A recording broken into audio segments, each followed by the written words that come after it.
મુંબઈમાં ભારે વરસાદથી ગુજરાત મેલ, કર્ણાવતી એક્સપ્રેસ, શતાબ્દી એક્સપ્રેસ, વંદે ભારત, તેજસ એક્સપ્રેસ અને પશ્ચિમ રેલવેની અન્ય અનેક ટ્રેનોને પણ અસર પહોંચી. સુરતથી મુંબઈ જવા નીકળેલા હજારો મુસાફરો ટ્રેનોમાં અને સુરત રેલવે સ્ટેશન પર કલાકો સુધી રાહ જોતા રહ્યા, જ્યારે મુંબઈથી સુરત પરત ફરતા મુસાફરો પણ ભારે હાલાકીનો સામનો કરી રહ્યા છે. ભારે વરસાદને કારણે 16 ટ્રેનો રદ કરવામાં આવી, જ્યારે 120થી વધુ ટ્રેનોને ડાયવર્ઝન, શોર્ટ ટર્મિનેટ અથવા રીશેડ્યુલ કરવામાં આવી, જેમાં સુરત રૂટની અનેક ટ્રેનો પણ સામેલ છે.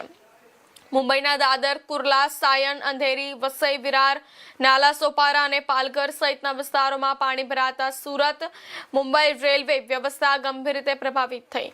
ટ્રેનોના સતત વિલંબ અને રૂટમાં ફેરફારથી સુરતના વેપારીઓ, નોકરિયાતો અને અન્ય મુસાફરીની યોજનાઓ સંપૂર્ણપણે ખોરવાઈ ગઈ. રેલવે તંત્ર દ્વારા સુરતના મુસાફરોને ટ્રેનનું લાઈવ સ્ટેટસ ચકાસીને જ મુસાફરી કરવાની અપીલ કરવામાં આવી છે, કારણ કે વરસાદને પગલે હજુ પણ વધુ ફેરફારો થઈ શકે છે.